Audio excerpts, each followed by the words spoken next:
Hello అందరికీ. Today special వచ్చేసి కొత్తిమీర పుదీనా చట్నీ. దాని ప్రాసెస్ చూసేద్దాం. ముందుగా కొత్తిమీరని పుదీనాను ఒక గిన్నె తీసుకొని వాటర్లో క్లీన్ చేసుకొని పక్కా పెట్టేసుకోవాలి. 1 లేదా 2 సార్లు కొత్తిమీర పుదీనాను క్లీన్ చేసుకుందాం.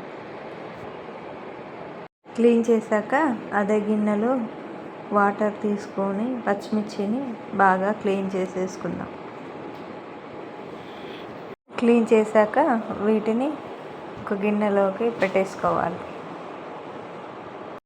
అలాగే అదే వాటర్లో టమాటోలను కూడా వేసేసుకొని క్లీన్ చేసేసుకోవాలి. క్లీన్ చేశాక టమాటోలని చిన్న చిన్న ముక్కలుగా కట్ చేసుకొని ఒక ప్లేట్లో వేసేసుకుందాం. స్టవ్ ఆన్ చేసి కళాయి పెట్టేసుకొని సరిపడా పల్లీలను వేసేసుకొని వేయించుకోవాలి. వీటిని కంటిన్యూగా మిక్స్ చేస్తూనే ఉండాలి, లేదంటే అడుగంటుతాయి. వీటిని బ్రౌన్ కలర్ వచ్చేంత వరకు వేయించుకొని ఒక ప్లేట్లోకి సర్వ్ చేసేసుకుందాం. అన్ని వెజిటేబుల్స్ని ఒక్కొక్కటిగా వేయించుకోవాలి. అదే కళాయిలో పచ్చిమిర్చిని వేయించుకొని కొంచెం ఆయిల్ కూడా వేసేసుకొని బ్రౌన్ కలర్ వచ్చేంత వరకు వేయించుకోవాలి.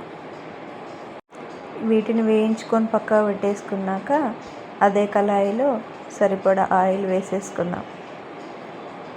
ఆయిల్ హీట్ అయ్యాక టమాటో ముక్కలను వేసేసుకుందాం. అలాగే పసుపు వేసేసుకొని మిక్స్ చేసుకోవాలి. ఈ ప్రాసెస్ మొత్తం స్టవ్ సిమ్లో ఉంచి చేసేసుకోవాలి.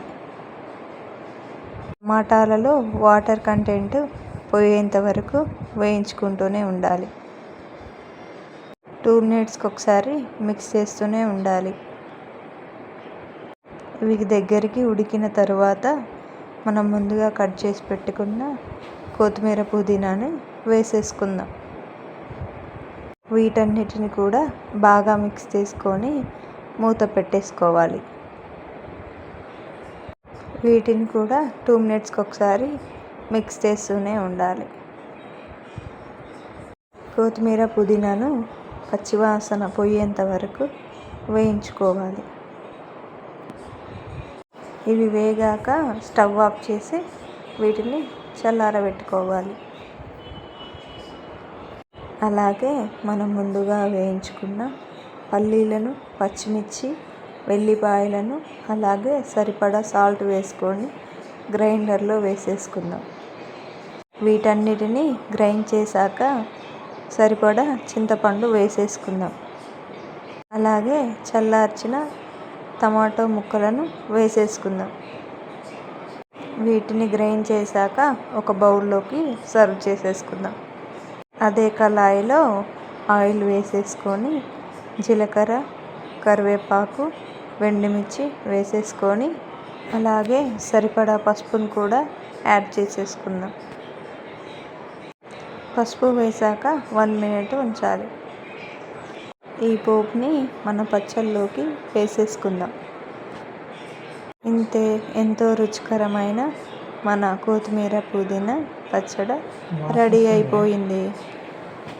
అలాగే మీరు కూడా ట్రై చేసి కామెంట్ చేసి లైక్ చేయండి.